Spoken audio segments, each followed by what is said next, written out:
In 1885, the Russian Tsar Alexander III commissioned an Easter gift for his wife. It was a rather unusual gift. He asked one of the finest goldsmiths in the country to create a jeweled egg. However, it wasn't just to be an expensive bauble. Inside the egg, there was another exquisite surprise. And this began a tradition that would last over 30 years and resulted in some of the finest and most valuable decorative works of art in the world.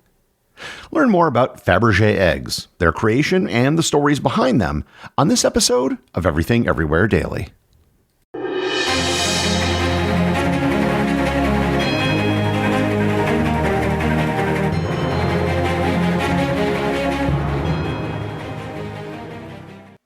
This episode is sponsored by Quince. No one is ever going to confuse me with someone fashionable or trendy. That being said, if I'm going to buy something, I want it to look good, be of high quality, and ideally be affordable. That is where Quince comes in. Quince is the kind of stuff you'll actually wear, like breathable flow-knit polos, crisp cotton shirts, and comfortable lightweight pants.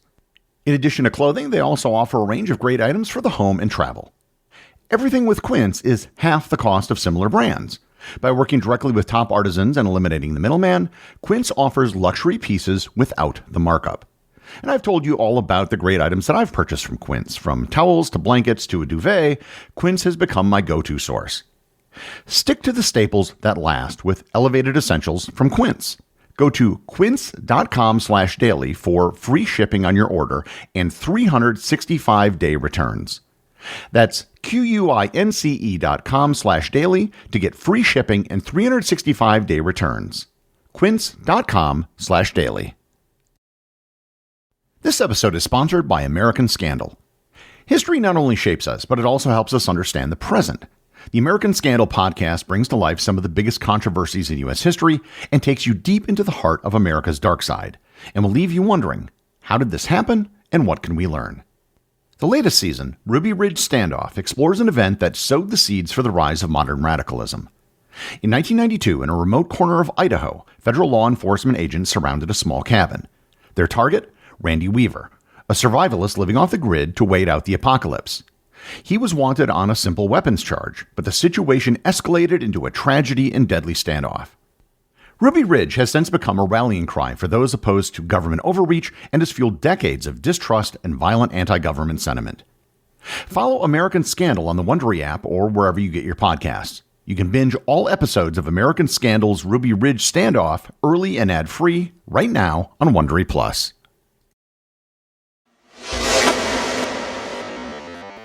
If you aren't familiar with Fabergé eggs, I encourage you to look at images of some of the eggs online. Of the 69 eggs that were believed to have been created, it's estimated that about 43 survive today.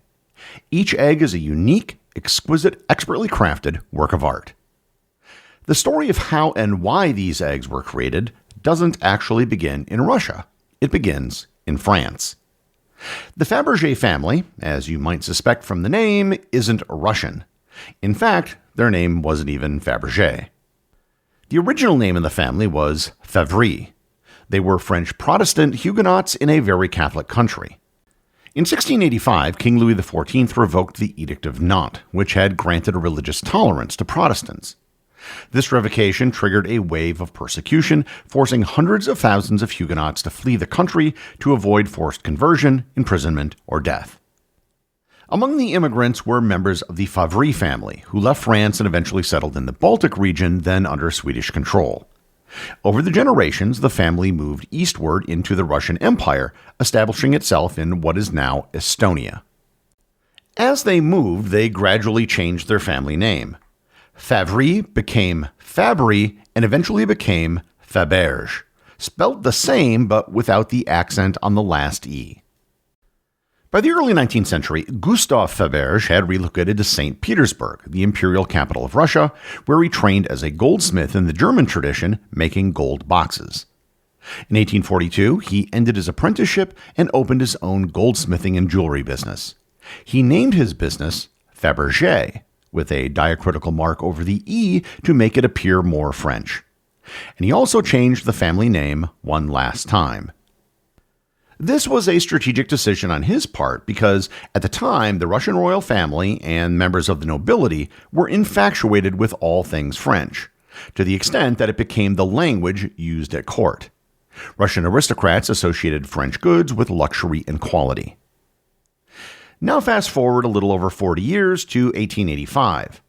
The House of Fabergé was successful and had been taken over by Gustav's son, Peter Karl Fabergé. That year, Tsar Alexander III commissioned Fabergé to create an Easter gift for his wife, the Empress Maria Fyodorovna. The Tsar wasn't interested in just buying a pretty piece of jewelry from his shop. In the Russian Orthodox tradition, Easter holds profound religious significance, and the exchange of eggs symbolizes rebirth and renewal. Drawing on that tradition of exchanging decorated eggs during Easter and inspired by a jeweled egg owned by the Empress's Danish family, the Tsar wanted a gift that would be both sentimental and extraordinary. The Tsar didn't just want an egg. He wanted the egg to also contain a surprise for the Tsarina. The resulting creation was deceptively simple in appearance. It was a white enamel egg that opened to reveal a golden yolk, which in turn held a gold hen and a miniature replica of the Russian imperial crown. This first Fabergé egg has been called the first hen egg, and it's currently on display at the Fabergé Museum in St. Petersburg. The Empress was so delighted with the gift that Alexander III appointed Fabergé as the official court jeweler. Moreover, he placed a standing order with the House of Fabergé requiring them to create an egg for the Tsar every year. The only requirements were that each egg must be unique and contain a surprise. This gave Fabergé extraordinary creative freedom while ensuring that each creation would be unlike any other. And it should be noted that Peter Karl Fabergé probably didn't actually work on the egg or any of the future eggs himself. The first eggs were likely created by a Finnish jeweler by the name of Erik August Collin, who was an employee of his. What Peter Karl realized is that he wasn't just making fine jeweled items for the Tsar. He was crafting symbols of imperial power, artistic achievement, and personal devotion. These would be signature items that would not just gain him favor with the Tsar, but would establish a reputation for him and his company throughout the Russian nobility and the rest of Europe. When Alexander III died in 1894, his son Nicholas II continued the tradition, but with a significant expansion. The new Tsar commissioned 2 eggs each year, one for his mother, the Dowager Empress Maria Fyodorovna, and one for his wife, Empress Alexandra Fyodorovna. This meant that from 1895 until the Revolution in 1917, Fabergé's workshop was creating these masterpieces at an unprecedented pace. The creation of each egg was an extraordinarily complex process that could take an entire year. Fabergé employed master craftsmen who specialized in different aspects of the work. Some were experts in enameling, others in goldsmithing, and still others in gem cutting and setting. The workshop operated more like a Renaissance artist studio, with Fabergé himself serving as the creative director, with skilled artisans executing his vision. Each egg required hundreds of hours of meticulous work, incorporating techniques that had been refined over the course of centuries. The eggs themselves varied dramatically in style and concept. Some celebrated military victories, like the Trans-Siberian Railway egg, which contained a working model of the famous train. Others marked personal milestones, such as the coronation egg, which commemorated Nicholas II's coronation and contained a miniature replica of the imperial coach. The craftsmen incorporated precious metals, gemstones, enamel, and even more exotic materials like bowenite and nephrite jade. What made these objects truly remarkable wasn't just their material value, although that was considerable. Each egg was a miniature masterpiece of engineering and artistry. The mechanisms that opened the surprises were often as complex as fine clockwork. The imperial coronation egg, for example, contains a mechanism that allows the miniature coach to be wound up and actually driven across a surface, complete with moving wheels and swaying suspension. The total number of imperial Easter eggs created by Fabergé for the Tsars is definitively established at 50. This count spans from 1885 to 1916. And it's worth noting that while these 50 imperial eggs are the most famous, Fabergé also created eggs for other wealthy clients, including the Kelch family. The total number of all eggs made by Fabergé is believed to have been 69. The Russian Revolution of 1917 brought an abrupt end to the Romanov dynasty and the production of imperial eggs. The Bolsheviks nationalized the Fabergé workshop, because every communist country needs a high-end jewelry store, and many of the eggs were confiscated and stored in the Kremlin armory. Karl Peter Fabergé fled to Riga, Latvia, where he found himself in the middle of a war between Latvia and the Soviet Union, which caused him to flee again to Germany and eventually Switzerland, where he died in 1920. His sons Agathon and Alexander were imprisoned by the Soviets. His wife and son Eugene managed to cross into Finland in the middle of the night. Agathon and Alexander both eventually escaped from prison.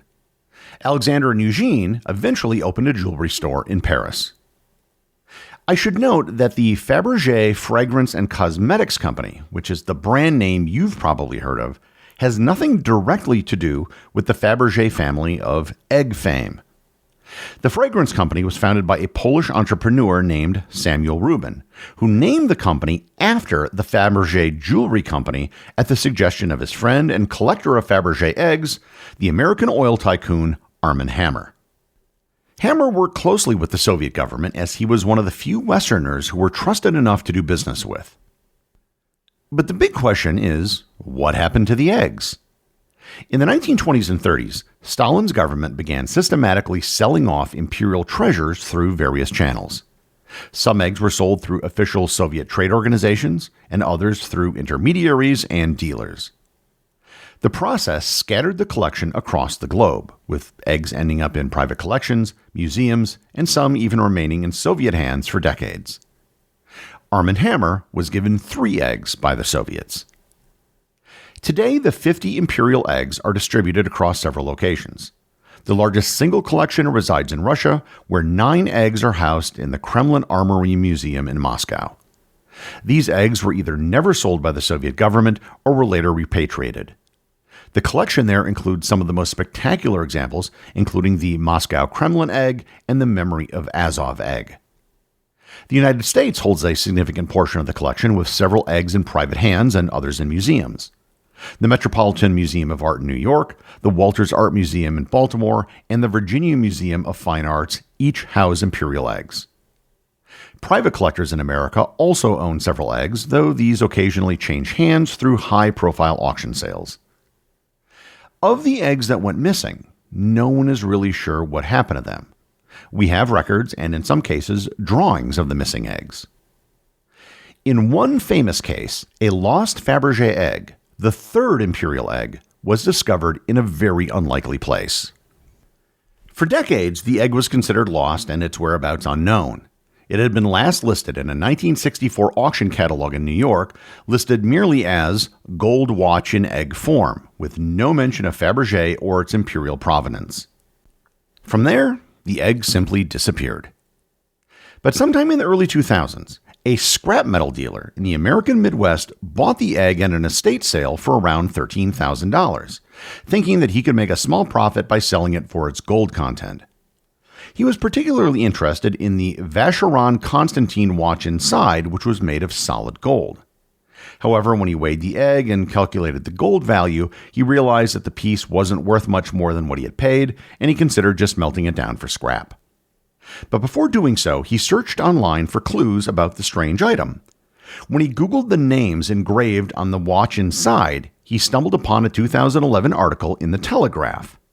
The article included a photo of the lost 3rd imperial egg and provided a detailed description of its appearance. He immediately recognized it as the same object that he had purchased. Realizing its possible value, he conducted Kieran McCarthy, a Fabergé expert at the London jeweler Wartsky. In 2012, he traveled to London with a photo of the egg, and Wartsky quickly confirmed its authenticity. In early 2014, the egg was physically brought to London for formal authentication, and it was confirmed to be the 3rd imperial egg, made in 1887 and last recorded in public view around 1914.